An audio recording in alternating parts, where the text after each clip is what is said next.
Hello students, आज हम class 10 का एनसीईआरटी मैथ्स के एक्सरसाइज 3.5 का क्वेश्चन सॉल्व करेंगे। सो एक्सरसाइज 3.5 में देखो क्वेश्चन नंबर 4 में कुछ व्हाट प्रॉब्लम से आज वो हम डिस्कस करेंगे। सो क्वेश्चन क्या है, रीड करो। Form the pair of linear equation in the following problems. कुछ प्रॉब्लम से उसमें से आपको लीनियर इक्वेशन फॉर्म करना है। आफ्टर दैट क्या करना है, and find their solution if they exist by any algebraic method। तो आपको किसी भी algebraic method से आप सॉल्व कर सकते हो इस इक्वेशंस को। तो हमें सब्स्टिट्यूशन मेथड पता है, एलिमिनेशन मेथड पता है, और पिछले वीडियो में हमने क्या सीखा, क्रॉस मल्टीप्लीकेशन मेथड। तो तीनों मेथड में से आप किसी भी मेथड से आप इस इक्वेशन को सॉल्व कर सकते हो। ओके, सो देखो फर्स्ट क्वेश्चन आप रीड करो कि a part of monthly hostel charge is fixed. एक हॉस्टल के जो मंथली चार्ज है वो फिक्स्ड है, ठीक है। अगर हॉस्टल में होगे तो पैसा तो देना ही होगा, तो वही एक हॉस्टल का एक आपका क्या है, फिक्स्ड चार्ज है। एक आपका फिक्स्ड चार्ज है, मान लो वो ₹X जो आपको देना ही देना है। हॉस्टल में रहोगे तो आपको वो देना ही देना है। And the remaining depend on the number of days one has taken food in the mess. जो अदर अब रिमेनिंग अब जो बाकी पैसा वो किसके ऊपर डिपेंड करता है, अपने कितने दिन उस होटल से, उस मेस से, उस हॉस्टल से आपने खाना लिया है, ठीक है। मान लो उसके लिए पर डे, मान लो पर डे हमने ₹Y हमने मान लिया कि एक दिन अगर आप खाना लोगे वहां से तो आपको ₹Y देना होगा। तो उसी तरह 2 दिन अगर लोगे ₹2, 3 दिन लोगे ₹3। तो इस तरह से हम कैलकुलेशन करेंगे, ठीक है। तो उसके बाद देखो, when a student A takes food for 20 days. एक स्टूडेंट ए है जिसने कितने दिन के लिए वहां से खाना लिया, 20 डेज के लिए, ठीक है, वेरी गुड। तो उसको क्या करना पड़ा, देखो, सी हैज टू पे ₹100 एज हॉस्टल चार्ज। अच्छा, एक लड़की है ए जिसने 20 डेज वहां से खाना लिया, जिसके लिए उसे ₹1000 पे करना पड़ा। कितना, 1000। तो वो 1000 किस तरह से बनेगा, एक तो एक्स है जो उसको देना ही देना है, ये तो फिक्स चार्ज है। 20 डेज के लिए एक दिन अगर वहां से फूड लेगा तो Y, तो 20 डेज के लिए ₹2 उसे देना होगा। So x plus 2y is equal to 1000। ये है आपका जो फर्स्ट ए स्टूडेंट है उसके लिए। नेक्स्ट देखो क्या कह रहे हैं कि where a student B who takes food for 26 days and pays ₹1180। और एक स्टूडेंट B है जिसने कितना पेश किया, 1180, जिसने कितने दिन के लिए खाना लिया, 26 डेज। तो एक्स तो उसे देना ही देना है, ये तो हॉस्टल का फिक्स चार्ज है, ठीक है।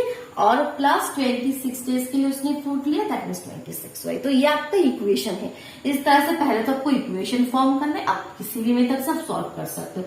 तो थोड़ा बहुत लिखना है, ठीक है। ये तो मैंने आपको समझा, तो किस तरह से आप लिखोगे कोई चीज को, लिख के थोड़ा सॉल्व करना है। तो सबसे पहले let the fix charge be ₹X, ठीक है। आपको क्वेश्चन में फाइंड क्या करना है कि find the fix charge and the cost of food per day. तो जैसे क्वेश्चन में लिखा है उसी तरह से आप उसको पहले लेट कर लो। जो हमने XY माना है उसको थोड़ा लिखना है कि लेट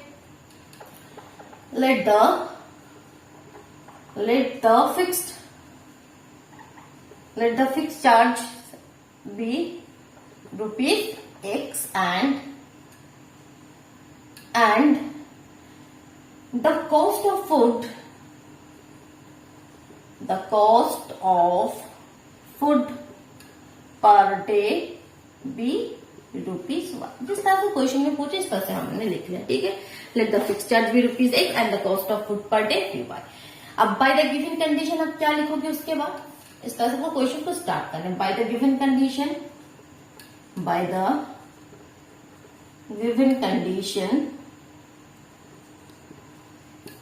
यहाँ पे लिखोगे फॉर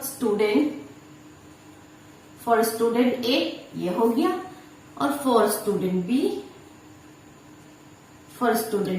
ये हो गया, बस। तो इक्वेशन हो गया। अब इसको हम सॉल्व करते हैं। तो किस मेथड से हम सॉल्व करेंगे, बोलो, जिसको जो पसंद है, ठीक है। Substitution, elimination, cross multiplication. मुझे तो बेस्ट लगता है एलिमिनेशन, जो मेरा फेवरेट है। तो मैं एलिमिनेशन मेथड से सॉल्व कर रही हूँ। तो एलिमिनेशन मेथड क्या है, पहले किसी भी एक काम को एलिमिनेट करना है। तो यहाँ पे तो देखो दोनों, यहाँ पे x का कोफिशिएंट सेम है, तो किसी चीज की हमें मल्टीप्लाई करने की जरूरत नहीं है। सिंपली इक्वेशन 1 में से हम 2 को सब्ट्रैक्ट कर देते हैं। सो subtract equation 2 from equation 1।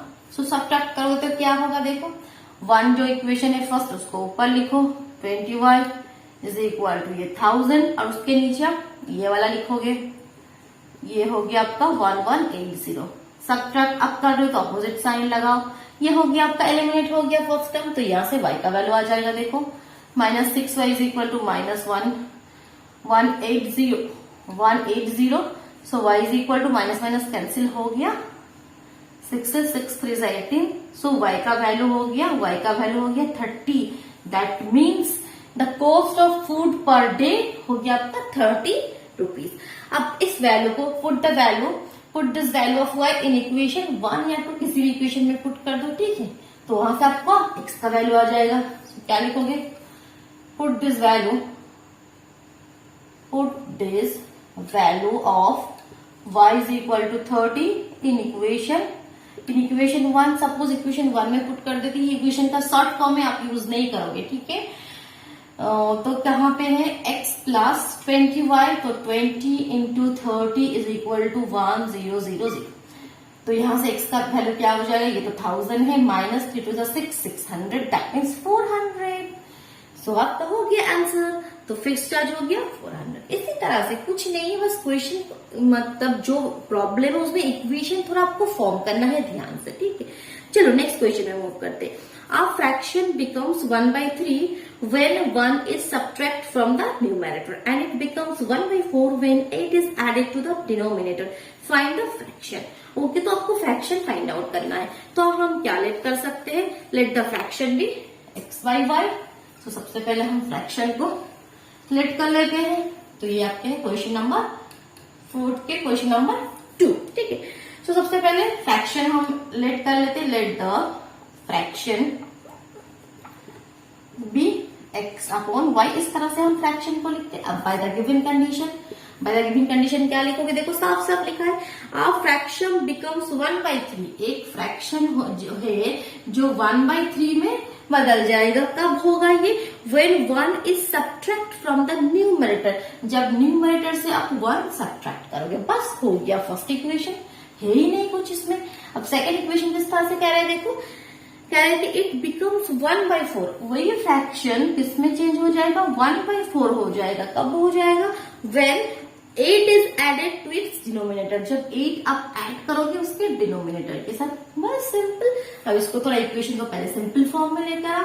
Simple form में लेकर आने के लिए क्रॉस मल्टीप्लीकेशन, ये आपका इक्वेशन 1 है, ये आपका इक्वेशन 2 है, तो क्रॉस मल्टीप्लीकेशन करो। यहाँ पे 3x minus 3 is equal to y, that means 3x minus y is equal to 3।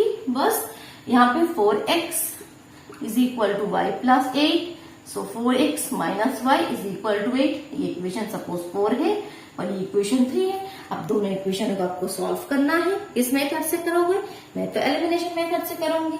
देखो इस तरह से फिर सॉल्व होगा, कितना इजी है। अब यहाँ पे देखो इस केसेस में मल्टीप्लाई करने की जरूरत ही नहीं हो रहा है। देखो ये टर्म एक यहाँ पे y वाला देखो सेम है, तो उसको एलिमिनेट हो जाएगा। तो इक्वेशन 4 को 3 में से आप माइनस कर दो, तो जिस तरह से हम लिखते हैं, पहले ये वाला इक्वेशन हमने लिख दिया, जस्ट उसके नीचे ये वाला। अब आपको ऑलवेज आपको x को ही कैंसिल करना है, इसका कोई मतलब नहीं, ठीक है। हम y को भी कैंसिल कर सकते हैं, क्योंकि x को कैंसिल करने जाओगे फिर इस इक्वेशन को 4 से मल्टीप्लाई करना होगा, इस इक्वेशन को 3 से मल्टीप्लाई करना होगा, तभी ये 4 3 12 होगा, ये 3 4 12, तभी आप कैंसिल कर पाओगे। तो इतना कुछ क्यों करो। तो यहाँ पे तो इजी है, y वाला देखो अपोजिट साइन लगाओ, बस ये कैंसिल हो गया इजीली। यहाँ पे -x is equal to -5, so यहाँ से x is equal to 5। Now put this value of x in equation 3, इसी इक्वेशन में पुट कर दो। तो यहाँ पे पुट कर दोगे तो क्या होगा, 3x की जगह 5 पुट कर दो, -y is equal to 3, so -y is equal to 3 -15, that means -12। So y is equal to minus minus cancel होकर y is equal to 12। So fraction क्या हो गया फिर, ये तो y इज इक्वल टू आपका 12 आया। फ्रैक्शन किस तरह से हम लिखते हैं, फ्रैक्शन हमारा हो जाता है x अपॉन y, यही हमने यहाँ पे क्वेश्चन में लेट कर लिया था, दैट मीन्स 5/12। चलो थर्ड क्वेश्चन में मूव करते, समझ में आ रहा है क्वेश्चन, एकदम इजी लग रहा है। सो फटाफट वीडियो को लाइक कर दो, चैनल पे नए हो तो चैनल को सब्सक्राइब करके बेल आइकन को प्रेस कर देना। देखो थर्ड क्वेश्चन रीड करो। Yash scored 40 marks in a test. Yash है एक लड़का जो एक टेस्ट में उसको 40 मार्क्स मिला, चलो वेरी गुड। देखते हैं, अगर 50 में से 40 मिला तो बहुत ही अच्छा है, अगर 100 में से 40 मिला तो बहुत ही सही नहीं हुआ। ठीक है, तो यश एक लड़का है जिसको 40 मिला है टेस्ट में। ठीक है, अब क्या कह रहा है, getting 3 marks for each right answer. ठीक है, सही जवाब उसने अगर देने पे उसको 3 मार्क्स मिला। ठीक है, getting 3 marks for each right answer, हर एक राइट आंसर के लिए उसको 3 मार्क्स मिला। तो राइट आंसर के लिए, ठीक है, मैं एक एक पार्ट आपको समझाते हुए जा रही हूँ।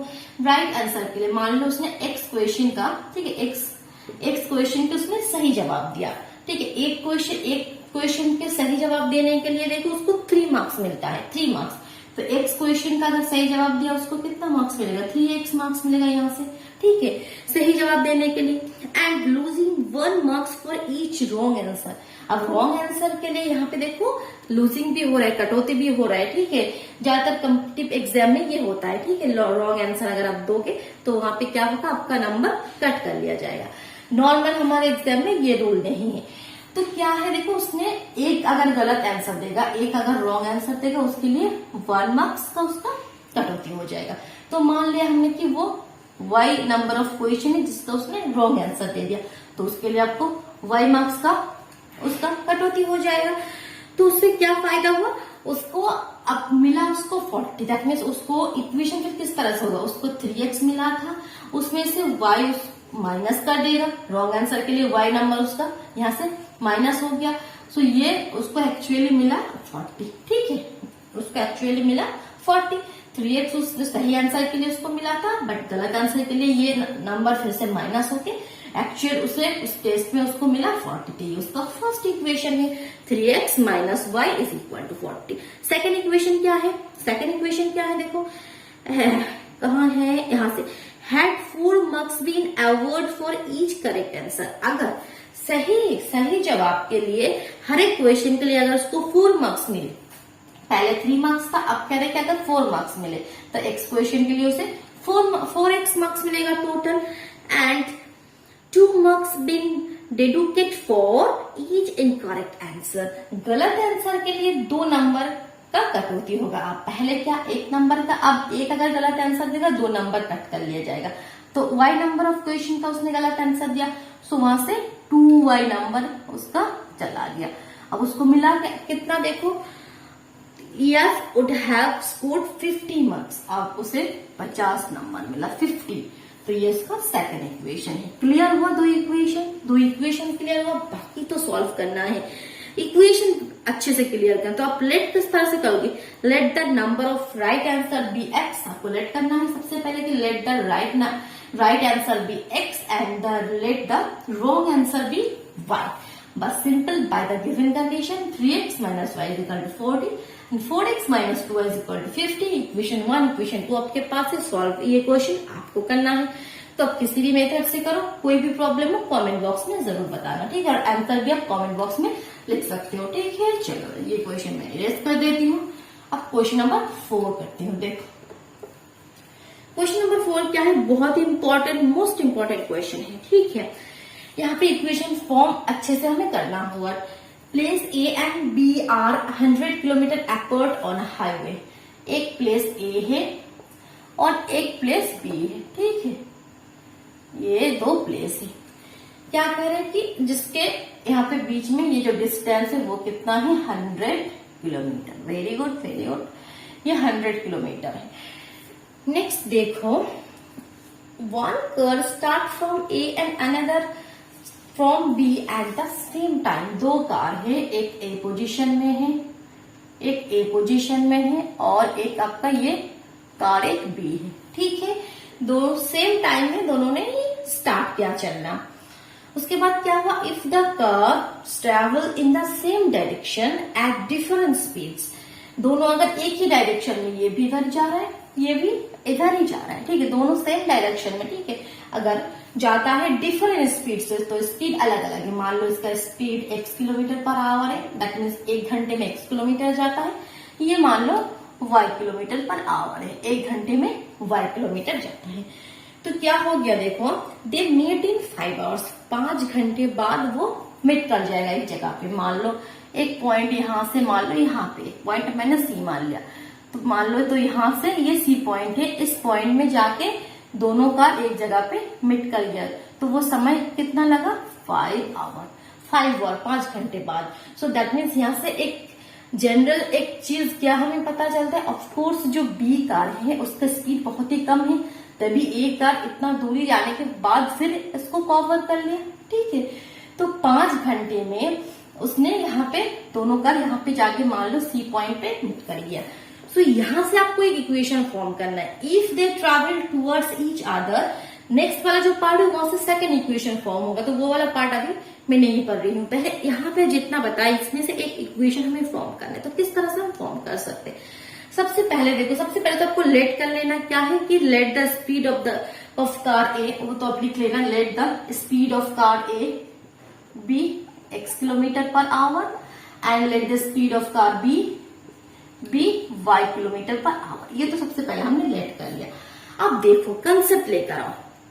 फर्स्ट केस हम कर रहे हैं, ठीक है। सेकंड केस से सेकंड इक्वेशन फॉर्म होगा। ये फर्स्ट केस में ये जो 5 आवर में 5 घंटे में ए कार को A B plus B C इतना दूरी तय करना पड़ा और बी कार को ओनली बी सी। ए तो कार यहाँ पे है तो 5 घंटे में उसे पूरा यहां तक जाना होगा, that means A B plus B C, और बी कार को ओनली बी सी। ठीक है, यहां तक क्लियर हुआ। तो distance covered in 5 hours, A car for car A distance covered in 5 hours. ठीक है, डिस्टेंस कवर्ड इन 5 आवर्स, 5 घंटे में कितना दूरी तय करेगा? 1 घंटे में तो x किलोमीटर जाता है क्योंकि हमने इसका स्पीड मान लिया था x। तो 1 घंटे में अगर x किलोमीटर जाएगा तो 5 घंटे में ऑफकोर्स 5x किलोमीटर जाएगा। तो distance covered in 5 hours 5x kilometre. But by the given condition हम क्या लिख सकते हैं कि ये जो 5x, ये जो 5 घंटे में उसने इतना दूरी तय किया वो किसके साथ इक्वल है? A B plus B C के साथ। A B plus B C वही तो 5x है। ठीक है, यही तो दूरी उसने तय किया। ये कंसेप्ट आपको अच्छे से क्लियर करना है। ए बी क्या है बुक्स में दिया है, ये 100 है और ये बी सी तो बी सी है, ये 5। तो यहां से B C is equal to क्या है वो निकाल के रख दो। बी सी हो गया आपका 5x माइनस 100। इसको आप इक्वेशन 1 करके रख दो। क्लियर हुआ यहाँ तक? ये कार ए के लिए हमने एक मान निकाल लिया। अभी इक्वेशन फॉर्म नहीं हुआ। अब यहाँ पे फॉर कार बी होगा distance covered in 5 hours. B car 5 hours में कितना डिस्टेंस कवर कर रहे हैं? देखो, डिस्टेंस कवर्ड इन 5 आवर्स क्या होगा? देखो, 1 घंटे में y किलोमीटर जाता है, सो 5 घंटे में 5y किलोमीटर जाएगा। सिंपल। तो ये किसके साथ बराबर है? 5 घंटे में b का ओनली bc दूरी तय किया। So by the given condition bc is equal to 5y। ये सेकेंड इक्वेशन हो गया। सो फ्रॉम इक्वेशन 1 एंड 2 हम क्या लिख सकते हैं? ये भी bc का वैल्यू है, ये भी bc का वैल्यू है 5x माइनस 100, और ये भी bc का वैल्यू है। सो that means from equation 1 and 2, from equation 1 and 2 we can say that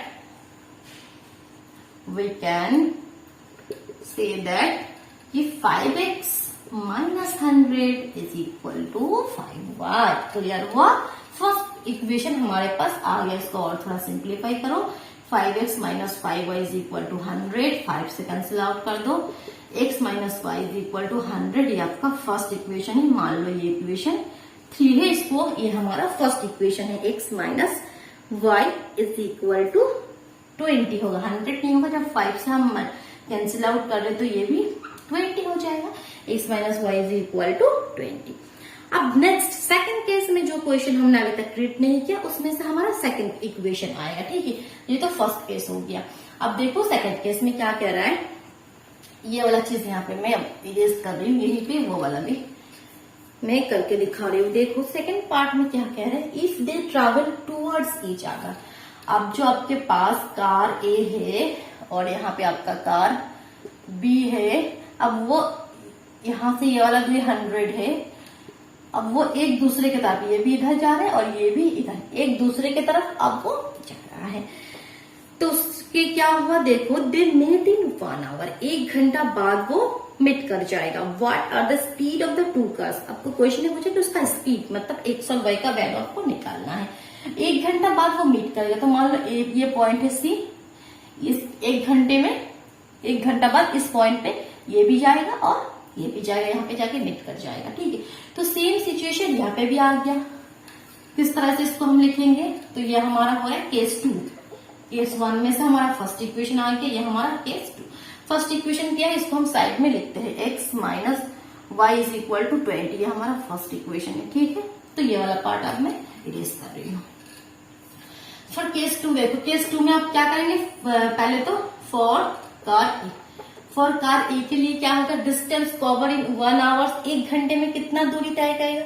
जैसे सिचुएशन फर्स्ट में जिस तरह से हमने सॉल्व किया उसी तरह से फर्स्ट में हमने क्या किया कि डिस्टेंस कवर्ड इन 5 आवर्स, उसी तरह डिस्टेंस कवर्ड इन 1 आवर्स, डिस्टेंस कवर्ड इन 1 आवर्स कितना होगा, 1 घंटे में हमने इसका स्पीड क्या मान लिया था, x किलोमीटर पर आवर, तो 1 घंटे में x ही किलोमीटर जाएगा, x किलोमीटर, तो distance cover in 1 hours x kilometre.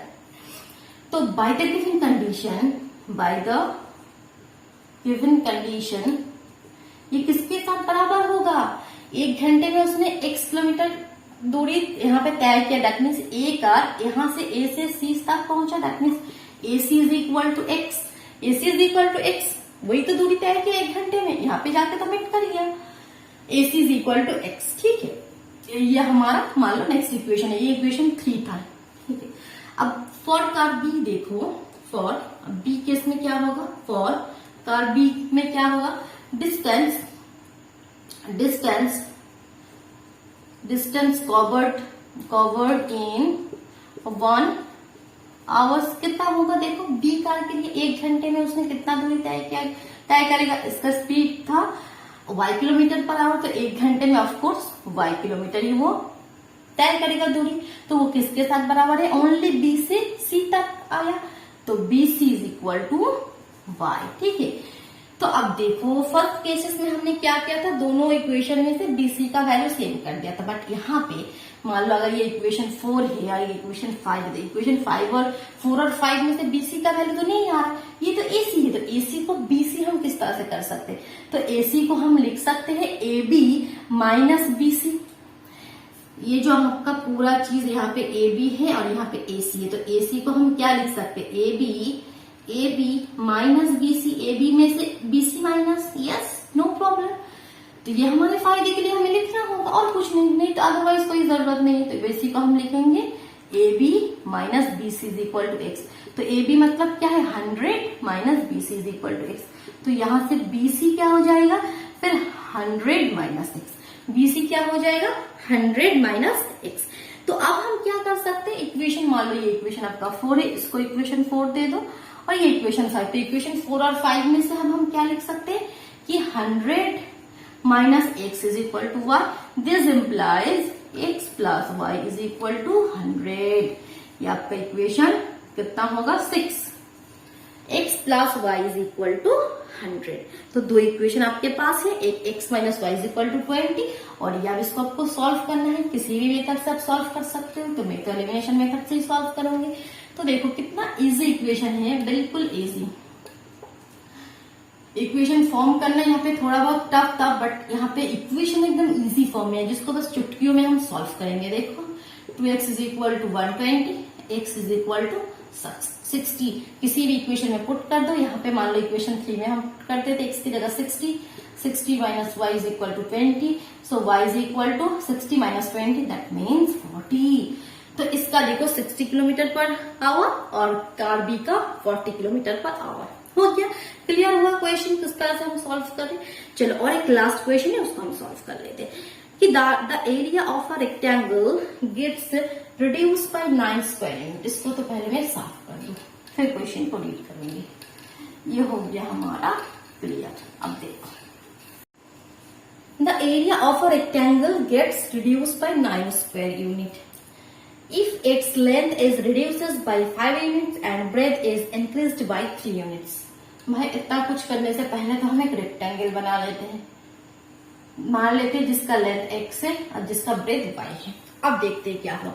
If its length is reduced by 5 unit, इसका जो लेंथ है वो 5 यूनिट कम हो गया, दैट मीन्स जो न्यू रेक्टेंगल है वहां पे लेंथ हो गया x minus 5, and breadth is increase by 3 unit, जो ब्रेथ है वो 3 यूनिट इंक्रीज हो गया, दैट मीन्स y प्लस 3।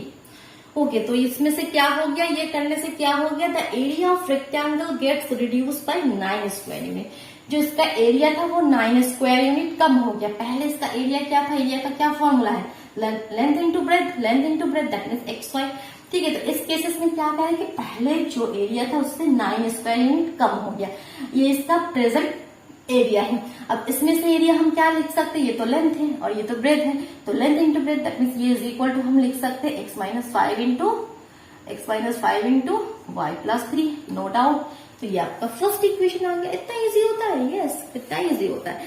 तो सबसे पहले आपको क्या लेट कर लेना है कि लेट जो आपको लेंथ और ब्रेथ, पहले तो लेट कर लेना कि let the length of this rectangle be x and the breadth of this rectangle be y। So by the given condition simply ये आपका फर्स्ट इक्वेशन आ गया। अब सेकंड इक्वेशन क्या होगा, देखो सेकंड इक्वेशन का भी कंडीशन गिवन है, if we increase the length by 3 unit, अगर लेंथ 3 यूनिट इंक्रीज हो गया, अब न्यू जो रेक्टेंगल है उसमें लेंथ आपका 3 यूनिट इंक्रीज हो गया, होने दो, एंड ब्रेथ बाय 2 यूनिट्स, जो ब्रेथ है वो 2 यूनिट इंक्रीज हो गया, दोनों में इंक्रीज हो गया, ये 3 और ये 2। तो उससे क्या हो गया, the area increase by 67, area 67 unit increase हो गया। तो पहले उसका एरिया क्या था एक्स वाई, वो कितना इंक्रीज हो गया 67। ठीक है, तो ये जो न्यू रेक्टेंगल है उसका एरिया है। अब एक एरिया हम यहां से भी लिख सकते हैं, ये लेंथ है ये ब्रेथ है, that means x plus 3 length into breath. ठीक है, तो ये भी इसका एरिया है और ये भी इसका एरिया, बस ये इक्वेशन हो गया। तो ये एक इक्वेशन हो गया, बट इक्वेशन यहाँ पे थोड़ा अलग फॉर्म में, तो उसको आपको क्या करना है, पहले सॉल्व करके इजी फॉर्म में लेकर आना। ठीक है, इजी फॉर्म में पहले हम लेकर आते हैं। किस तरह से, पहले फर्स्ट वाला इक्वेशन करते हैं। फर्स्ट वाला इक्वेशन यहाँ पे हम इसको साइड कर देते हैं, तो यहाँ पे और क्या हो जाएगा, एक्स वाई माइनस 9, बस मल्टीप्लाई करो एक्स वाई इसके साथ ये, इसके साथ ये, एक्स वाई प्लस 3x इसके साथ ये, फिर इसके साथ ये, minus 5y minus 15, x Y हो जाएगा cancel. So that means 3x minus 5y minus 15 minus 9 उधर जाकर plus 9, that means minus 6 is equal to 0। 3x minus 5y minus 6 is equal to 0, एक इक्वेशन आ गया। उसी तरह सिंपल यहाँ से भी X Y plus 67, X Y plus 2x इसके साथ ये 2 हो गया, 3 के साथ 2 होगा, plus 3y plus 6, x y cancel, so 2x plus 3y plus 6 से माइनस 67 उधर जाएगा, that means minus 61 is equal to 0। 2x plus 3y minus 61 is equal to 0। Solve of कर लोगे, ठीक है, तो सॉल्व ऑफ खुद कर लेना। ठीक है, चलो फिर एक्सरसाइज 3.5 हमारा कंप्लीट हो गया। टाटा।